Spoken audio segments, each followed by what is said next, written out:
নমস্কাৰ এই মুহূৰ্তৰ অন্য এটা অতি জৰুৰী খবৰ আপোনালোকৰ বাবে লৈ আহিছো বিদেশী বহিষ্কাৰৰ নামত চূড়ান্ত মিছা মাতিছে মুখ্যমন্ত্ৰী ডক্টৰ হিমন্ত বিশ্ব শৰ্মাই মুছলমান লোকক ধৰি আনি মুখ্যমন্ত্ৰীগৰাকীয়ে সজাইছে এতিয়া বিদেশী মুখ্যমন্ত্ৰীগৰাকীয়ে বেআইনীভাৱে কৰি আছে এতিয়া বিদেশী বহিষ্কাৰৰ কাম আৰু হিমন্ত বিশ্ব শৰ্মা চৰকাৰৰ কাৰ্যকাল শেষ হ'বলৈ 10 মাহ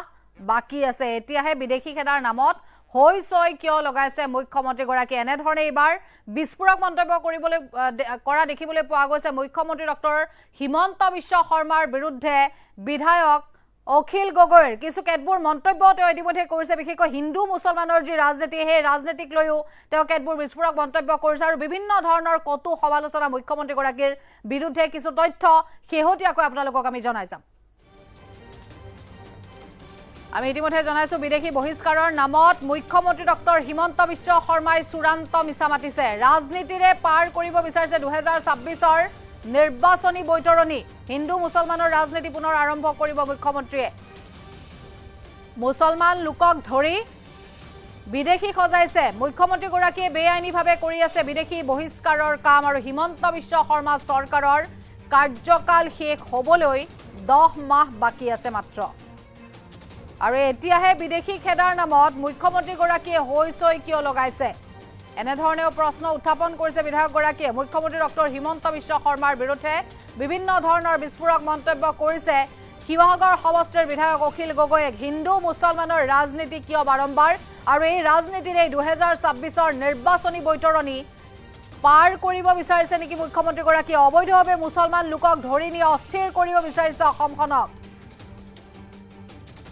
আৰু বাছি বাছি সংখ্যালঘু লোকৰ মুখ্যমন্ত্ৰীগৰাকীয়ে ঘৰ ভাঙিব বিচাৰিছে বিভিন্ন প্ৰান্তত চলা উচ্ছেদক লৈও তেওঁ মন্তব্য কৰিছে অসমৰ প্ৰতিজন নাগৰিক সজাগ সচেতন হ'ব লাগিব বুলিও তেওঁ মন্তব্য কৰে আৰু অন্যথা বিজেপিয়ে আমাৰ মাজত সংঘৰ্ষ লগাই সকলো শেষ কৰি পেলাব বুলিও বিধায়কগৰাকীৰ মন্তব্য বিদেশী বহিষ্কাৰৰ নামত মুখ্যমন্ত্ৰীগৰাকীয়ে চূড়ান্ত মিছা মন্তব্য কৰিছে আৰু এক প্ৰকাৰ মুছলমান লোকক ধৰি আনি মুখ্যমন্ত্ৰীগৰাকীয়ে এতিয়া বিদেশী সজোৱাত ব্যস্ত হৈ পৰিছে আৰু হিন্দু মুছলমানৰ ৰাজনীতিৰে হয়তো 2026ৰ নিৰ্বাচনী বৈতৰণী তেওঁ শেষ কৰিব বিচাৰিছে আৰু বেআইনীভাৱে কৰি আছে তেওঁ বিদেশী বহিষ্কাৰৰ কাম হিমন্ত বিশ্ব শৰ্মা চৰকাৰৰ কাৰ্যকাল শেষ হ'বলৈ মাত্ৰ 10 মাহ বাকি আছে আৰু সেই সময়ছোৱাত অৰ্থাৎ তাৰ প্ৰাক্ষণত ইমান বিদেশী খেদাৰ হৈছয় মুখ্যমন্ত্ৰীগৰাকীয়ে কিয় লগাইছে বুলিও তেওঁৰ প্ৰশ্ন নিৰ্বাচন কেন্দ্ৰিক হ'ব পাৰে নেকি তাক লৈও তেওঁ প্ৰশ্ন উত্থাপন কৰিছে মুখ্যমন্ত্ৰী ডক্টৰ হিমন্ত বিশ্ব শৰ্মাৰ বিৰুদ্ধে ইটোৰ পাছত ইটো বিস্ফোৰক মন্তব্য বিধায়ক অখিল গগৈৰ আৰু হিন্দু মুছলমানৰ ৰাজনীতি কোনো নতুন কথা নহয় আৰু এইবাৰো হিন্দু মুছলমানৰ প্ৰসংগ পুনৰ টানি আনিছে বিধায়কগৰাকীয়ে অবৈধভাৱে মুছলমান লোকক ধৰি নি অসমখনক এক প্ৰকাৰ মুখ্যমন্ত্ৰীগৰাকীয়ে অস্থিৰ কৰি তুলিব বিচাৰিছে আৰু বাছি বাছি সংখ্যালঘু লোকৰ ঘৰ ভাঙিব মুখ্যমন্ত্ৰী ডক্টৰ হিমন্ত বিশ্ব শৰ্মাই অসমৰ প্ৰতিজন নাগৰিক সজাগ সচেতন হ'ব লাগিব মন্তব্য আছে বিধায়কগৰাকীৰ আগবঢ়াইছো আপোনালোকে সকলোৱে জানে যে লিগেল যেটো সিস্টেম বনাইছে বিদেশী ন্যায়াধিকৰণ গুৱাহাটী হাইকোৰ্ট আৰু সুপ্ৰিম কোৰ্ট এই তিনিটাই বিদেশী বুলি ঘোষণা কৰা মানুহৰ সংখ্যাৰ পৰা তৰুণ গগৈ চৰকাৰৰ 15 বছৰৰ কাৰ্যকালত 2719 জন যে বিদেশী বহিষ্কাৰ কৰিলে অৰ্থাৎ এবছৰত গড় হিচাপত তেখেতে 181.26 জন বহিষ্কাৰ কৰিছে তৰুণ গগৈ চৰকাৰৰ কাৰ্যকালৰ বিদেশী বহিষ্কাৰৰ গড় হিচাপটো হ'ল 181.26 জন সৰ্বানন্দ সোণোৱালৰ 5 বছৰৰ 260 জন বিদেশী বহিষ্কাৰ কৰিছে সেই হিচাপত তেখেতৰ চৰকাৰৰ দিনত গড় বিদেশী বহিষ্কাৰ 52 জন হিমন্ত বিশ্ব শৰ্মাৰ 3 বছৰত বিদেশী বহিষ্কাৰ কৰিছে 121 জন হিমন্ত বিশ্ব শৰ্মাৰ দিনত বিদেশী বহিষ্কাৰৰ গড় সংখ্যাটো হ'ল 40.33 এতিয়া অসমৰ মুখ্যমন্ত্ৰীয়ে কৈছে যে আমাৰ প্ৰাক্তন মুখ্যমন্ত্ৰী চলিহা ডাঙৰীয়াৰ পাছত বিমলা প্ৰসাদ চলিহাৰ পাছত অসমত কেৱল হিমন্ত বিশ্ব শৰ্মাকে বিদেশী খেদিছে এটো একেবাৰে মিছা যে তথ্য আপোনালোকক মই অসম বিধানসভাৰ এই মুখ্যমন্ত্ৰীয়ে মোক দিয়া প্ৰশ্নৰ উত্তৰ অসম বিধানসভাৰ প্ৰশ্ন উত্তৰ এইটোতো কোনো মিছা কথা ক'ব নোৱাৰে ৱেবছাইটত থাকে প্ৰশ্নৰ নম্বৰ থাকে ষ্টাৰ কুৱেশ্যন নে আনষ্টাৰ্ড কুৱেশ্যন সেইটো লিখা থাকে কোনে উত্তৰ দিছে কোনদিনা উত্তৰ দিছে সেইবিলাক লিখা থাকে মোক উত্তৰ দিছে 11/9/2023 তাৰিখৰ দিনা ডক্টৰ হিমন্ত বিশ্ব শৰ্মাই গৃহমন্ত্ৰী হিচাপে দিছে আৰু তাত নিজে তেওঁ কৈছে যে তেওঁৰ 3 বছৰীয়া কাৰ্যকালত 21 পৰা 23 লৈকে 121 জন অৰ্থাৎ গড়ে 40.33 জন মানুহক বহিষ্কাৰ কৰিছে সৰ্বানন্দ সোণোৱালে 260 জন অৰ্থাৎ গড়ে 52 জনকৈ বিদেশীক বহিষ্কাৰ কৰিছে বছৰত আৰু তৰুণ গগৈৰ কাৰ্যকালত 2719 জন অৰ্থাৎ গড়ে এই 15 বছৰত গড়ে 181.26 জন বিদেশীক বহিষ্কাৰ কৰিছে হিমন্ত বিশ্ব শৰ্মাই কিমান মিছা কথা কয় হিমন্ত বিশ্ব শৰ্মা কিমান মিছলীয়া হিমন্ত বিশ্ব শৰ্মা কিমান মিথ্যাচাৰী এই হিচাপটোৰ পৰাই নিশ্চয় অসমৰ মানুহক আৰু কাকো বুজাই কোৱাৰ কোনো প্ৰয়োজন নাই কাৰণ তেখেতে কৈছে যে বিমলা প্ৰসাদ চলিহাৰ পাছত আৰু অসমৰ কোনো মুখ্যমন্ত্ৰীয়ে বিদেশী খেদা নাই অথচ অসমৰ মুখ্যমন্ত্ৰীয়ে তৰুণ গগৈ ডাঙৰীয়াই তেওঁতকৈ বেছি তেওঁ 40 জনকে খেদিছে তৰুণ গগৈ ডাঙৰীয়াই 181 জনকে বছৰেকত খেদিছে আনকি সৰ্বানন্দ সোণোৱালেও বছৰেকত 52 জনকে বিদেশী খেদিছে আৰু হিমন্ত বিশ্ব শৰ্মাই 40 জনকে খেদিছে বহিষ্কাৰ কৰিছে গতিকে অসমৰ মুখ্যমন্ত্ৰীয়ে যে সম্পূৰ্ণ মিথ্যাচাৰ কৰিছে ইয়াৰ পাছত নিশ্চয় অসমৰ কোনো মানুহক বুজাই কোৱাৰ প্ৰয়োজন নাই এতিয়া অসমৰ মুখ্যমন্ত্ৰীয়ে যোৱা 3 বছৰত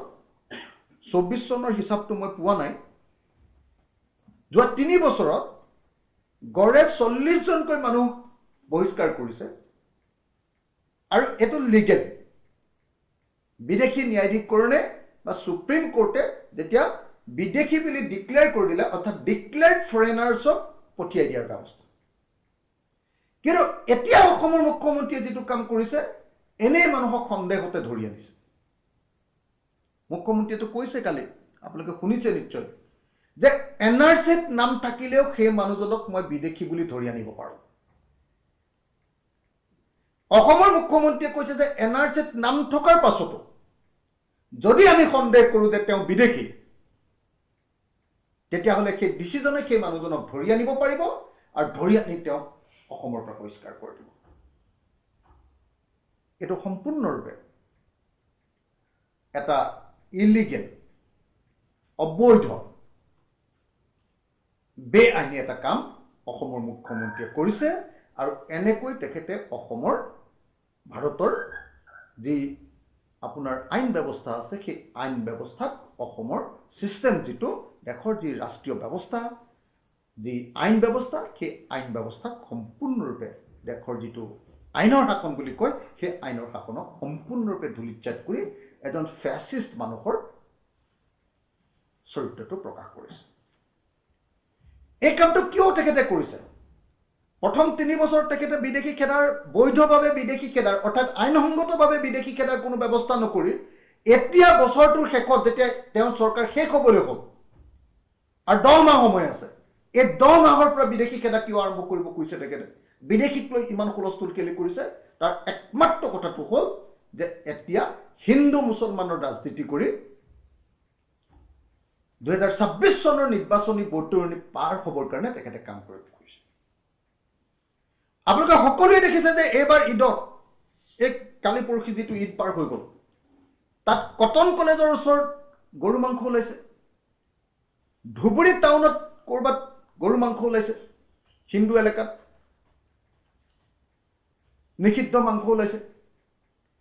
পিছত ওলাইছে যে সেইবিলাক আকৌ বিজেপি মানুহে কৰিছে এই কামটো বিজেপিৰ মানুহে কৰিছে কোনো সংখ্যালঘু মানুহে ধুবুৰীত কৰা নাই কোনোবা মহিলা ওলাইছে যে হিন্দু মহিলাই এই কামটো কৰিছে বিজেপিৰ লগত জড়িত মহিলাই কৰিছে গতিকে এই মুহূৰ্তত আমি দেখিবলৈ পাইছো যে হিন্দু মুছলমানৰ ৰাজনীতি কৰিবৰ কাৰণে এই চৰকাৰখনে 3টা কাম এতিয়া কৰিব এক নম্বৰ অবৈধভাৱে তেওঁলোকে যিকোনো মুছলমান মানুহক ধৰি নি অসমৰ সীমা বাহিৰ কৰি দিবলৈ চেষ্টা কৰি অসমত এটা